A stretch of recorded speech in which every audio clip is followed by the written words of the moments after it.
The movie screen shattered. Not in the movie. In the theater. Glass rained down as the giant screen split open, glowing bright blue like a broken window to another place. The sound was so loud people screamed and covered their ears. The floor shook hard, knocking popcorn and drinks into the aisle. Then Freddy stepped out. He wasn't flat like a picture anymore. He was tall and real, his metal feet hitting the floor with a heavy thud. His eyes glowed cold blue as he slowly turned his head, looking at the people trapped inside the theater. On the broken screen behind him, bold white words burned for a few seconds. 5 Nights at Freddy's 10, only in cinemas, January 5th. The words disappeared. The exit doors slammed shut. Locked. A deep voice filled the theater. Welcome to the final show. The lights went out. And the timer began. Earlier that night, January 5th felt quiet and boring. The holidays were over. School had started again. Everyone felt tired. That's why the message felt exciting. 1 night only. US theater exclusive. No streaming. Ethan stared at his phone. This can't be real. It is, said Jake, smiling. My brother saw the poster downtown. Mia crossed her arms. That makes it worse. Behind them, Lucas kicked a small rock down the sidewalk. It's just a movie. We'll be fine. The old movie theater sat at the corner of the street. Its sign flickered blue and white, and some letters didn't light up at all. The building looked darker than everything around it, like the light didn't want to stay there. Mia slowed down. Why does it look abandoned? But it's open, Ethan said, pointing. Lights are on. Inside, the lobby was silent. No music. No talking workers. Just the soft buzzing of lights and the smell of old popcorn. A woman stood behind the ticket counter. She didn't smile. 4 tickets, Ethan said. She slid the tickets across the counter slowly. Screen 10, they read. Once the movie starts, she said, please remain seated. Jake laughed nervously. That's a strange rule. The woman didn't answer. They walked into the theater. It was half full. Teenagers whispering. A few adults sitting alone. Everyone looked excited, but something felt wrong. The lights were already dim. Lucas leaned toward Ethan. I've got a bad feeling. The movie didn't start with previews. It started with a black screen. A slow beeping sound filled the room. Beep. Beep. Beep. A digital clock appeared. 11:59 p.m. Ethan felt his heart beat faster. The clock changed. 12 a.m. The movie began. At first, it felt normal. Dark hallways. Security cameras. Freddy standing still on a stage. The sounds were quiet and creepy, but expected. 5 minutes passed. Then someone stood up near the front. Is the sound broken? The movie froze. The theater lights flickered blue. A few people laughed. Then the exit doors slammed shut. Hard. People gasped. Someone ran to the doors and pulled. Locked. The screen went black. White words appeared. No exit. No pause. Ethan pulled out his phone. No signal. Mia whispered. Ethan, this isn't funny. The speakers crackled. A calm voice spoke. Welcome to night 1. Metal scraped behind them. Jake turned around. Did you hear that? A loud bang hit the ceiling. Dust fell onto the seats. A vent near the front row began to shake. The screen flickered back on. The clock now read 12:08 a.m. The movie continued, but the sounds felt wrong. Footsteps sounded closer than the screen showed. Breathing sounded real, like someone was right behind them. The vent burst open. Something fell out. A metal hand hit the floor and twitched. People screamed. The hand dragged itself forward, fingers scraping loudly against the floor. Then the screen glitched. Blue static filled the theater. And Freddy stepped out of the movie. Now, back in the present, Freddy stood in the aisle, taller than the seats. His metal body was scratched and worn, like he had been used too many times. His glowing eyes moved slowly until they stopped on Ethan. Ethan whispered, "This isn't part of the movie." Freddy's head turned toward him. Like he heard. The speakers crackled again. "Night 1 has begun," the voice said. Freddy took one heavy step forward. People ran. Seats flipped. Someone fell. Someone screamed and went quiet. Ethan grabbed Mia's hand. "Run!" They ran toward the side aisle. Jake and Lucas followed close behind. They reached the exit door. Ethan slammed his shoulder into it. It didn't move. Behind them, Freddy laughed. A deep, broken sound that echoed through the theater. The screen turned on again, showing the theater from above like a security camera. A red dot blinked in the corner. Rec. A timer appeared. 12:10 a.m. Mia stared at the screen. "It's watching us." Freddy suddenly moved faster. Ethan turned to run. And the movie screen cracked open again. But this time, it showed a long hallway. Bright white lights. Cameras lining the ceiling. Doors with warning signs. Words appeared on the screen. Security access. Employees only. The front doors burst open. Not to the lobby. To the hallway. Freddy stopped and pointed toward it. "Proceed," the voice said calmly. The timer kept counting. And the hallway lights turned on. The hallway lights flickered once, then stayed on. Bright white. Too bright. Ethan stood frozen at the doorway, staring into the long hallway that had opened where the theater doors used to be. The walls were smooth and clean, nothing like the old theater behind them. Cameras lined the ceiling, turning slowly, following every move they made. Behind them, Freddy stayed in the aisle. Watching. Mia's hand shook in Ethan's. "I don't want to go in there." Jake swallowed hard. "Look behind us."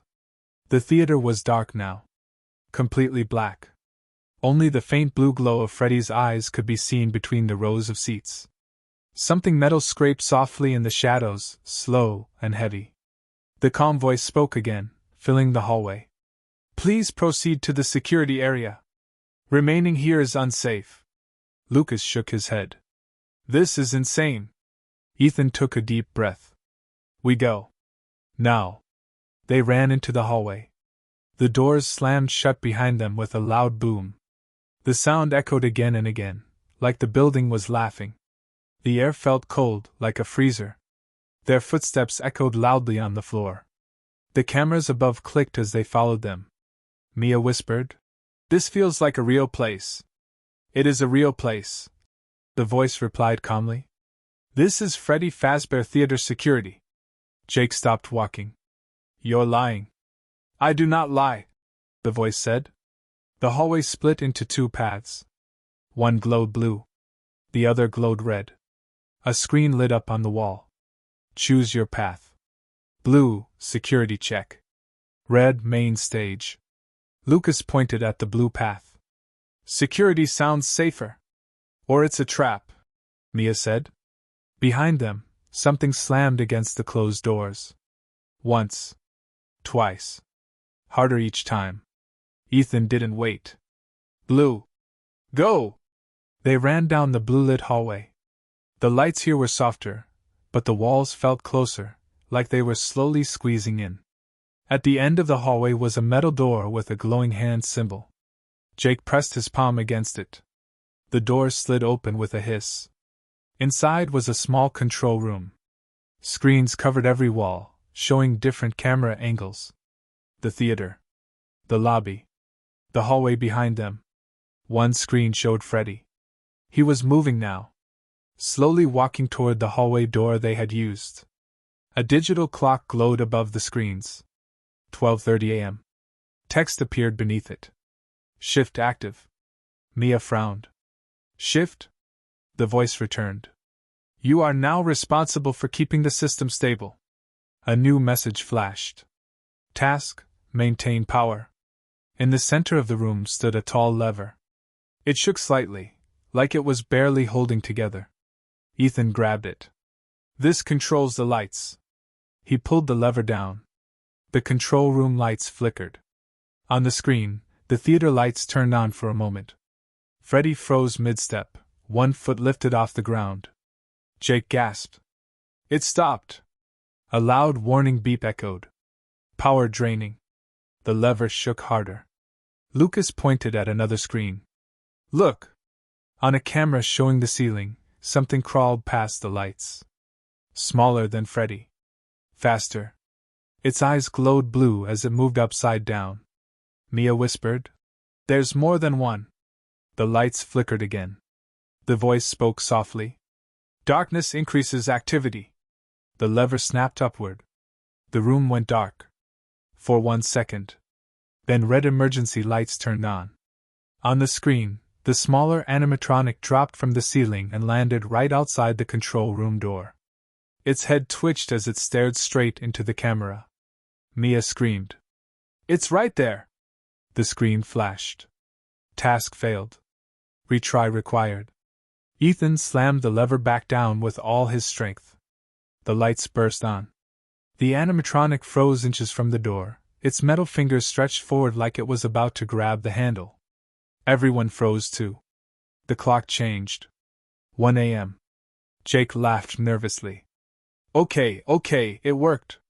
The voice returned. Acceptable performance. Proceed to the next area. A door on the far side of the control room slid open, revealing another hallway. This one was darker, lit only by blue lights along the floor. Ethan shook his head. I don't trust this. You are progressing as intended, the voice said.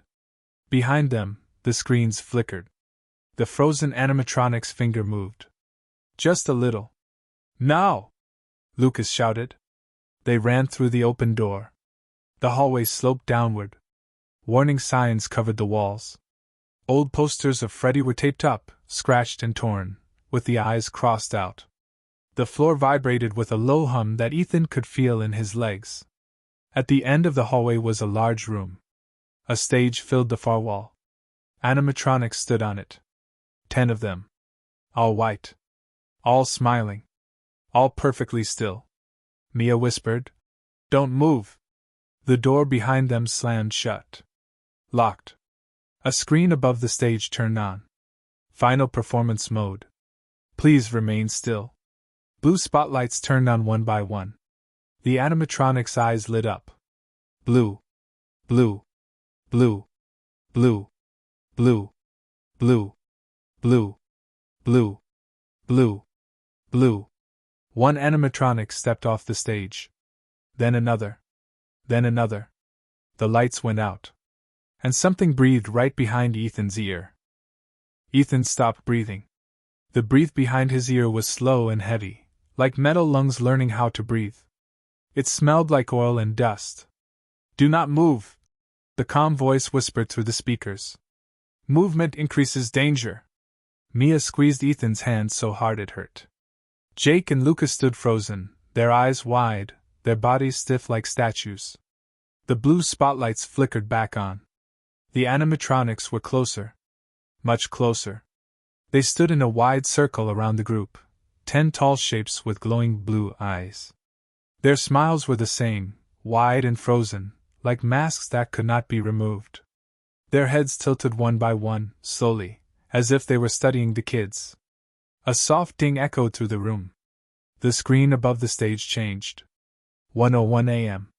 Final night, active. One animatronic lifted its arm. Another turned its head toward Mia. A third took a slow step forward. Ethan shouted, Run! They ran. The animatronics did not rush. They followed.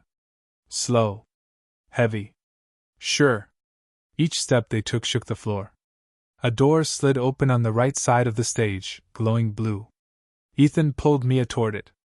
Jake and Lucas followed, their footsteps loud and uneven. The door slammed shut behind them just as metal hands slammed against it. The hallway beyond was narrow and dark. Blue lights ran along the floor, flickering like they might die at any second. Lucas bent over, breathing hard. Where are we now? A screen on the wall turned on. Security level, final. The calm voice returned, but it didn't sound calm anymore. It sounded tired. Angry. You have reached the final shift, it said. Very few complete it. That's not helping, Mia cried. The hallway opened into a huge control room, bigger than all the others.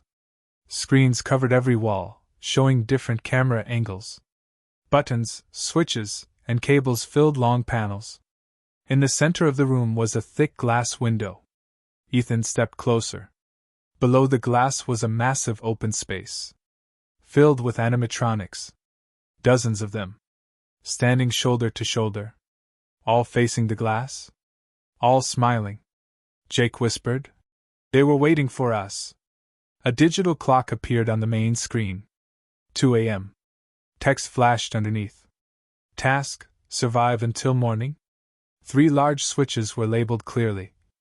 Lights. Doors. Sound. The lights switch began to shake. Ethan grabbed it and pushed it up. The room filled with cold blue light. Below the glass, several animatronics froze mid-step. Jake ran to the door's switch and pulled it up. On one of the screens, thick metal doors slammed shut around the lower room. Mia pointed to the last switch. The sound! A low hum filled the control room. It made Ethan's head ache and his ears ring. Below them, animatronics began to move again. Their heads lifted. Their arms twitched. Turn it off! Lucas shouted. Ethan slammed the sound switch up. Silence. The animatronics froze again. Everyone breathed. The clock changed. 2:45 a.m. The voice spoke softly now. They learn faster as time passes. The lights flickered. 2 switches dropped at the same time. Ethan and Jake rushed to push them back up.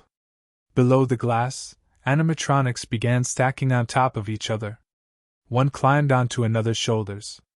Then another climbed higher. Hands reached up toward the glass. They're climbing! Mia screamed. The control room shook. Something slammed into the door behind them. Once. Twice. Harder each time. A crack spread across the metal door. The clock jumped. 3:30 a.m. Lucas's voice shook. How long do we have left? The voice posed. Until 5 a.m., it said. If systems remain stable. The lights went out. Total darkness. Something smashed into the glass window. The sound was loud and close, like it was right in front of Ethan's face. Red emergency lights snapped on. An animatronic face was pressed against the glass. Its smile was wider than the others. Its blue eyes stared straight at Ethan, unblinking. Ethan screamed. The light switch snapped down. Ethan threw his whole body against it. The lights burst back on. The animatronic froze inches from the glass, its nose almost touching it. The clock changed again. 4:15 a.m. The voice sounded broken now. You are nearly finished. The door behind them exploded inward. Metal flew across the room. 2 animatronics stepped inside the control room. Their eyes locked onto Mia. Jake grabbed a chair and threw it. It bounced off one animatronic and fell uselessly to the floor. The animatronics kept walking. All 3 switches dropped at once. Everything went dark. Mia screamed. Ethan felt cold metal grab his arm, fingers tightening like a trap. Let go! He shouted. He pulled free and ran toward the control panel. With all his strength, he slammed both hands down across it. Every switch snapped up at the same time. The room exploded with blinding blue light. Every animatronic froze. Mid-step. Mid-reach. Mid-grab. The screens flickered wildly. The clock glitched. 4:58 a.m. 4:59 a.m. The entire building went silent. Then, 5 a.m. A loud bell rang through every hallway. The animatronics collapsed where they stood, crashing to the floor like broken toys. The ones below the glass fell in piles, metal hitting metal over and over. Green exit lights turned on. Unlocked. Ethan didn't think. Now! They ran. They ran through silent hallways, past frozen faces and dark cameras. Past broken stages and fallen animatronics. They burst through a final door into cold morning air. The sun was rising over the street. Cars passed by. Someone walked their dog.